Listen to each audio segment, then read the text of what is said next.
어서 오세요. 쉐런네 책방입니다. 반갑습니다.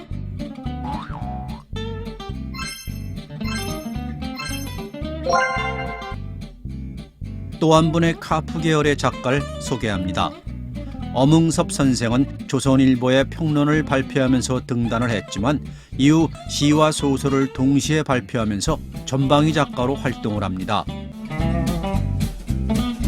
1920, 30년대 유행처럼 번지던 사회주의 리얼리즘 문학이 선생의 문학관을 지배했지만 혁명적 기치보다는 근대적인 모로를 주장하는 문학관을 펼쳐갑니다.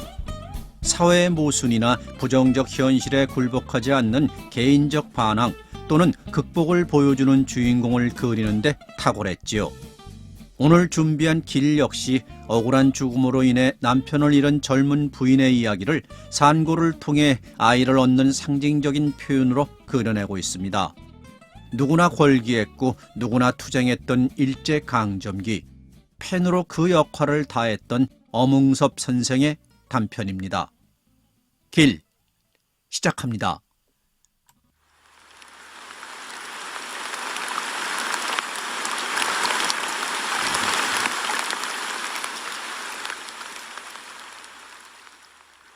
왜 또 넌 잠을 못 자고 깨니? 또 뱃속이 거북해오니? 아니에요. 어머니는 언제 깨셨어요? 난 2시에 깼다. 비도 줄이 틀게 퍼붓는구나. 게다가 웬 바람까지 부니. 거기 차잖아요. 아랫목으로 오셔서 편히 좀 주무셔요. 아직도 날이 새려면 멀었는데. 싫다. 잠이 오니? 어서 니나도 자려무나. 꿈도 참 이상하기도 하다. 네가 아들을 낳으려나? 선연 네 남편이 얼굴이 샛노래가지고 어디서 새끼를 꼬아가지고 웃으며 들어오더니 대문간에다 인줄을 매두구나. 죽은 혼도 못 잊어 그러니 아마 네가 쉬 해산하려나 보다. 정인 아무 말 없이 그 어머니의 말을 듣고만 있다. 그는 어느 틈에 두 눈이 화끈해지며 눈물이 빙그르 돌아 귀 밑으로 떨어져 베개를 적신다. 공연히 꿈 얘기를 했구나. 그까짓 꿈 얘기에 서러울 게 뭐냐. 인젠 그만 툭툭 털어버리고 죽은 사람 생각 말래도 그래. 누가 죽은 사람 생각을 해서 그래요? 내 앞길을 생각하고 그러죠. 정엔 머리맡에서 손수건을 집어 눈물을 씻는다. 정혜의 눈앞엔 죽은 남편의 환영이 선뜻 지나친다. 소같이 억세던 남편이 5년 만에 세상에 나올 땐 샛노란 얼굴과 뼈만 남은 그 허수아비 같은 몸집을 가진 병신이 되어가지고 뒷간 출입도 지팡이를 짚고서야 겨우 해 내려오던 일이 새삼스럽게 정혜의 기억을 흔든다. 별 수 없다. 어린애 낳거든 내게 맡겨라. 너도 네 일 네가 알아서 일찍 조처해야지. 언제나 젊어 있는 줄 아니? 까딱하면 너마저 내 신세짝대고 만다. 정엔 그 어머니의 이 말이 자기에게 무슨 뜻을 알리기 위함인지 모르는 바는 아니었다. 정엔 그 말을 더 깊이 귀담아 들을 필요가 없다는 듯이 고개를 스르르 아랫목 벽 쪽으로 돌리며 이불 위로 한 손을 뻗어 머리맡을 더듬는다. 초저녁에 읽다가 잠이 들어 떨어뜨렸는지 베벨의 부인 눈이 퍽하고 한 손에 걸리었다. 법표지가 저절로 넘겨지자 남편의 사인이 선뜻 눈에 띈다. 예, 그런 책은 또 왜 보니? 너 남편 읽던 책 아니야? 아니에요. 어머니 아시지도 못하고. 그럼 너 오빠 거로구나. 어머니도 망령 나셨소? 오빠 책은 어머니가 다 불살라버리고 뭘 또 있는 줄 아세요? 모르겠다. 그놈의 책들 때문에 난리도 하도 겪어서 인젠 천재책만 봐도 지긋지긋하다. 정엔 아무 말 없이 몸 전신을 옆으로 돌리며 보다 접어든 책장을 넘긴다. 이 순간 정엔 갑자기 책을 집어던지고 아이고 배야 소리를 치며 엎어진다. 옳지. 인제 아이가 도나 보다. 가만히 몸을 가지고 아랫배에 힘을 살살 줘봐라. 어머닌 부수수 일어나 속옷끈을 졸라매고 치마를 입는다. 아이고 배야, 살살 아랫배에 힘을 줘라. 어머니, 얼른 좀 준비하세요. 오냐, 겁만 집어먹지 마라. 어머닌 밖으로 뛰어나온다. 빗줄기는 여전히 바람결과 함께 쫙쫙 여름날 장마처럼 퍼붓는다. 늦은 가을 첫새벽에 때 아닌 번개까지 있다곤 번쩍인다. 부엌으로 뛰어들어온 어머닌 아궁이에 먼저 불을 살라 넣는다. 해산 구안을 해본 일이 별로 없는 어머니건만 달구치면 맞는 격으로 어쩔 수 없이 산파역이 되고 말았다. 장작에 간신히 불을 댕겨놓고 만일을 몰라 어젯밤 빨아놓았던 미역을 솥에 털어놓는다. 그리고 준비해두었던 집단 뭉치를 들고 방으로 뛰어들어온다. 정엔 어머니의 소드는 꼴에 더욱 긴장되어 뱃속이 각각으로 더 아파온다. 그는 아이고 배야 소리를 치며 이를 악물고 손가락을 세워가지고 방바닥을 고양이처럼 쫙쫙 지어긁기 시작한다. 예, 꿈이 맞으려나 보다. 이를 악물고 아랫도리에 살살 힘을 더 줘봐라. 어머니, 산파 좀 불러오세요. 산파 좀. 정엔 이맛살을 찡그리며 또 한 번 이를 악다문다. 산파 오면 뭐하니? 돈만 달아나지. 아랫배에 힘을 줘라. 힘을 줘. 아이고 어머니, 나 죽겠네. 정의 고통은 점점 더 심해진다. 산파 생각 말고 네 힘으로 나야 한다. 처대는 다 그러니라. 정엔 이 순간 고통으로 잊었던 서름이 복받친다. 처대는 다 그러니라. 소리가 정의의 귀엔 슬프게도 울린 때문이다. 어머니도 처대는 다 이렇다고요? 남편 잡아먹은 년이 처대니 둘째니가 다 뭐예요? 정의의 소린 방바닥을 박박 긁는 손가락과 함께 빠르르 떨린다. 쫑알대지 말고 아랫배에 힘이나 줘. 어머닌 돌아서며 옷고름으로 눈을 씻는다.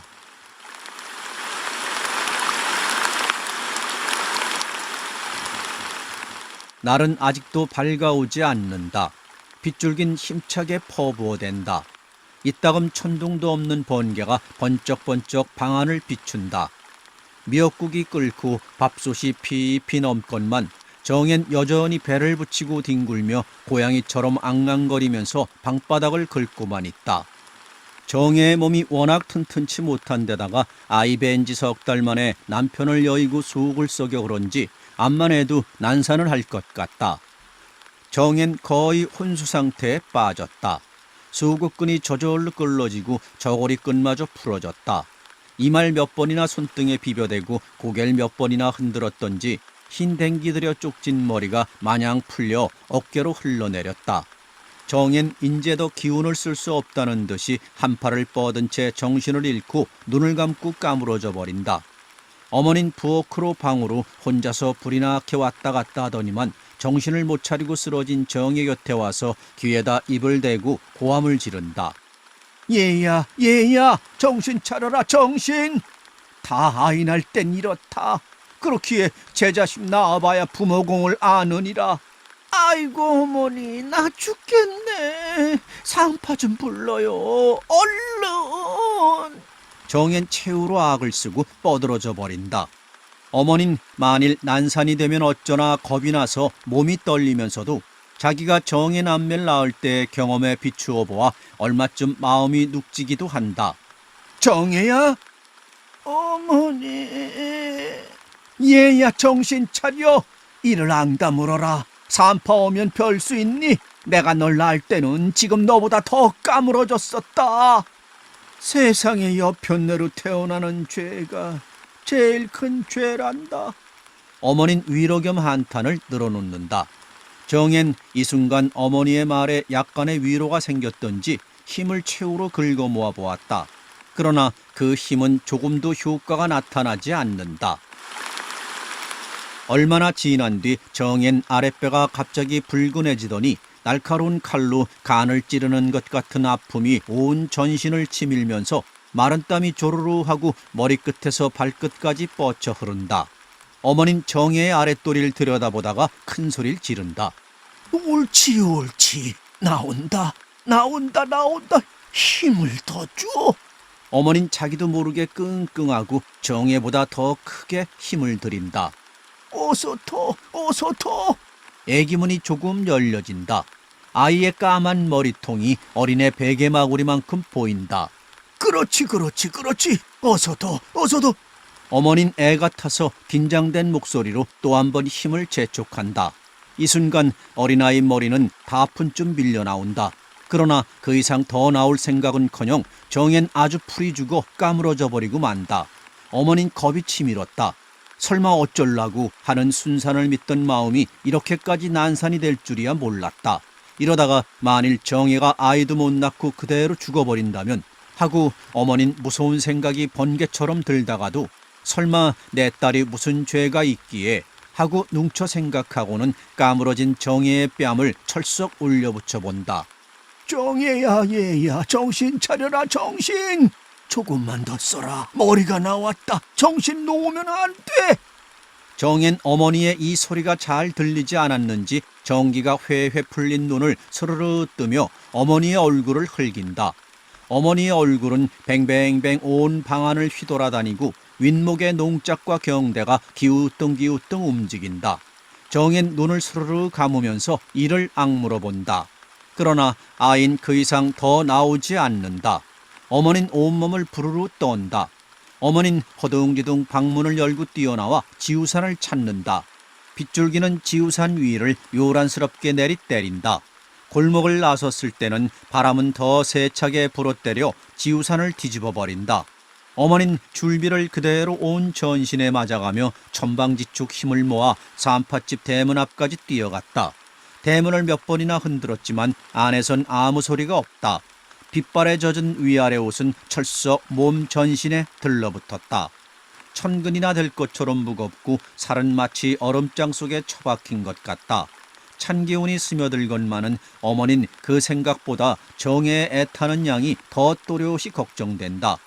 진작 정혜의 말대로 산파에게 부탁이나 해둘 걸 하는 후회와 아울러 지금쯤은 정혜가 영영 까무러져 정신을 아주 잃어버렸으면 어쩌나 겁이 돌자 두 무릎이 마치 꿈속에서처럼 찌르르 울리며 오금쟁이가 팍팍 아파 올라오기만 한다. 어머닌 또 한 번 이를 앙다물고 대문짝이 떨어져라 하고 왈칵왈칵 흔들어 본다. 길거린 희미해 오건만은 사람 하나 그림자도 없다. 빗줄기는 더 한층 대문짝을 가로세로 내리때린다.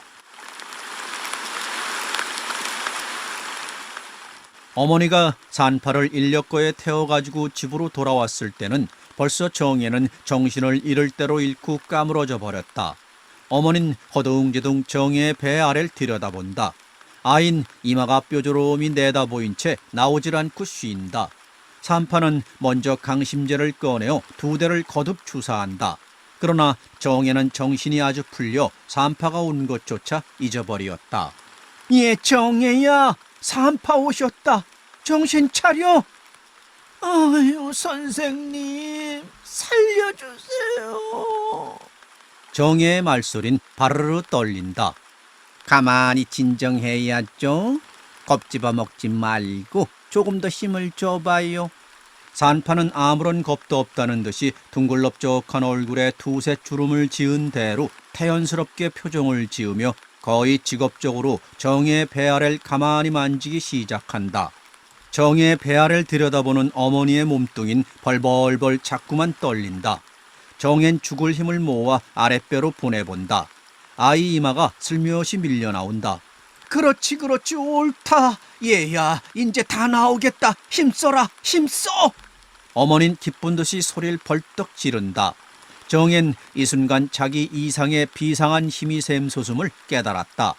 생전 느껴보지 못하던 생리적 큰 힘을 정혜는 선뜻 느낄 수 있었다. 아인 고개까지 쑥 나온다. 그러나 그 이상 더 나오지 않고 또 다시 쉰다. 이제는 더 큰일 날 것처럼 어머닌 주먹을 부르르 떨면서 어쩔 줄을 모른다. 어머닌 만일 이러다가는 두 생명을 한꺼번에 죽여버릴 것 같은 예감이 번개처럼 머리를 지나친다. 산파도 약간 호둥대기 시작한다. 워낙 산모가 원기가 없어서. 산파는 어머니 표정을 훑으면서 또 주사를 놔야겠습니다 하고는 또 한 개의 주사약을 꺼내었다. 5분쯤 지난 뒤에야 아이는 다 나왔다. 거의 빼낸 셈이다. 옳다 얘야, 다 나왔다, 다 나왔다. 꼬치 자질 달고 나오느라고 애밀 그리 애태웠지. 가만히 누웠거라. 후산을 해야지. 어머닌 연방 기쁨과 깜찍함이 뒤섞여 넘친다. 그러나 아인 웬일로 조금도 울질 않는다. 살빛조차 새파랗게 보인다. 산파는 어린아이를 받아가지고 장난감 주무르듯 두 다리와 머리통을 잡고서 폈다 오므렸다 체졸시킨다. 어머닌 어린아이가 죽지는 않았나 겁이 났다. 한참 만에 어린아이는 컥컥 느끼기 시작한다. 어머닌 그제야 떨리는 가슴이 조금 가라앉는다. 정엔 아이를 낳아놓고 그대로 쓰러져 아주 정신이 까무러져 버렸다. 산파의 눈과 손은 산모에게 보다도 어린아이에게만 쏠린다. 그의 손은 마치 기계와 같이 어린아이를 다룬다. 눈코만 없으면 한 점의 고깃덩이 같은 피 묻은 어린애를 물에 씻고 옷 입히고 베개에 베기까지의 광경을 내려다보던 어머니는 산파란 꼭 불러야 할 것을 절실히 깨달았다. 큰일 날 뻔했습니다. 아이 모가지가 아이 문에 걸려서 오래 쉬면 아이뿐만 아니라 산모도 살기 어려워요.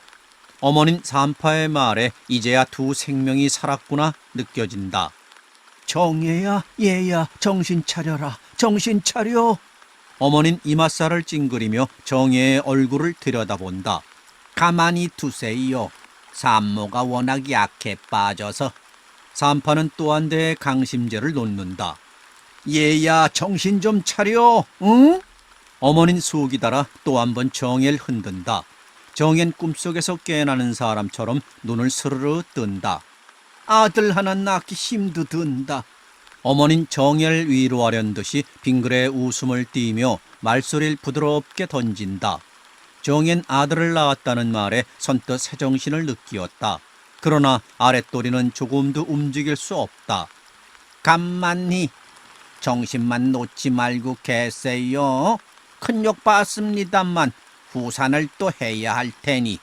산파는 물끄러미 정예의 얼굴을 내려다본다. 정예는 이제야 조금씩 새 정신이 샘솟는다. 어째 어린애가 울지도 않나요? 정예는 이 순간 자기가 난산이었던 것을 깨닫자 선뜻 어린아이가 혹 질식이나 하지 않았었나 겁이 난다.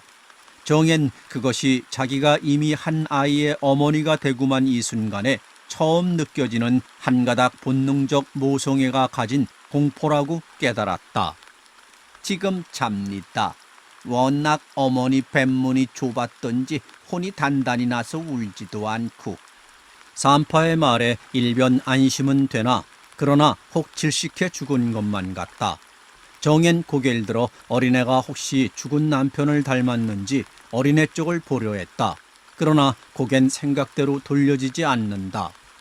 어머니, 어린애가 죽지 않았어요? 정엔 불쑥 말소리를 떨었다.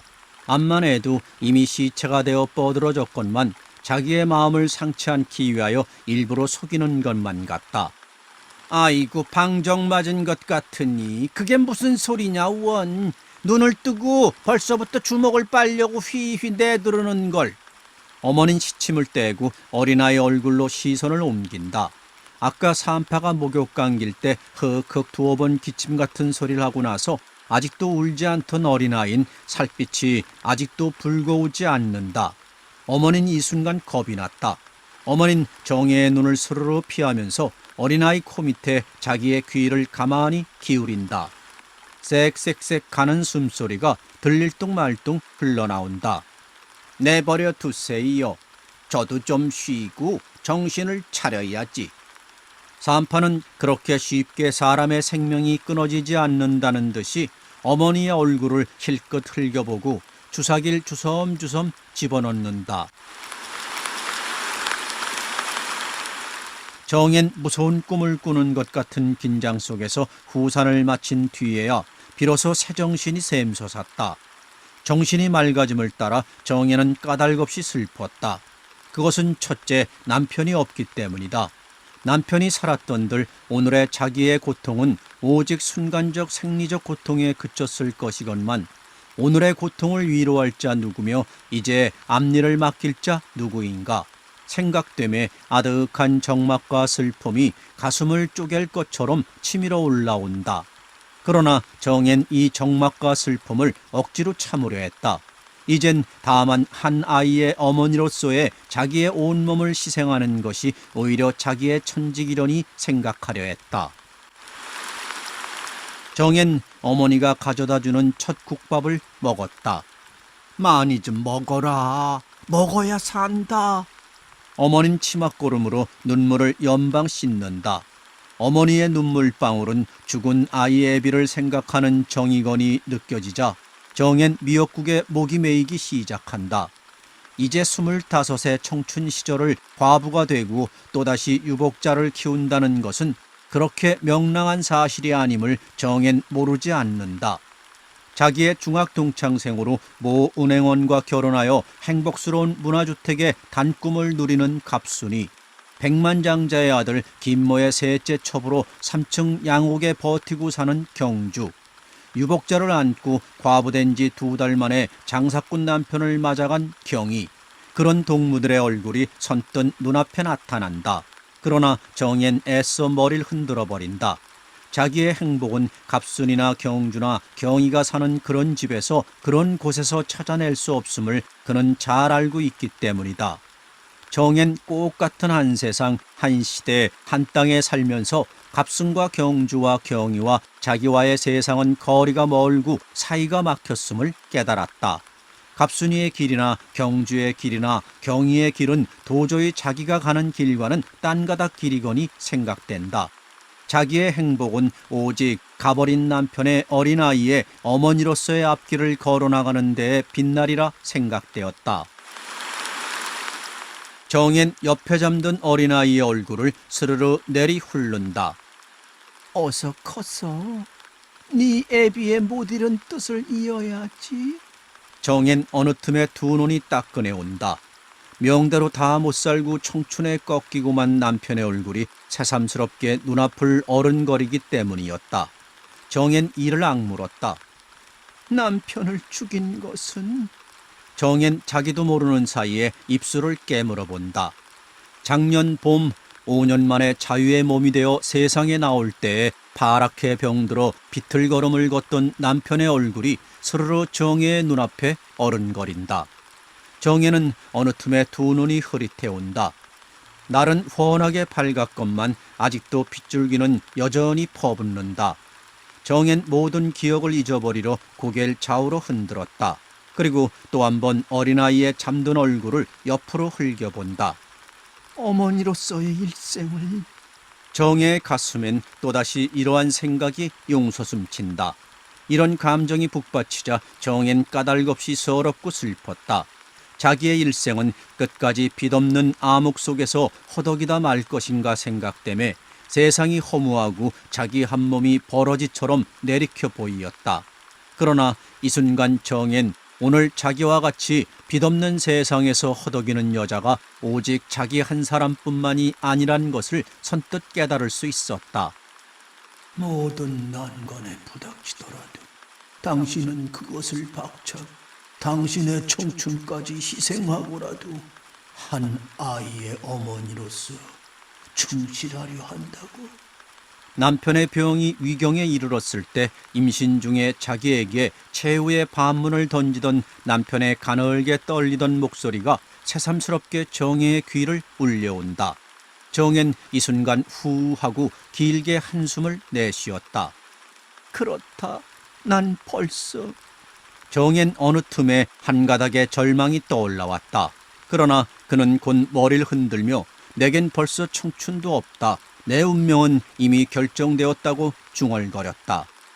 오직 한 개의 모성으로서 세상과 싸워나가는 것이 나의 가장 가까운 길이다.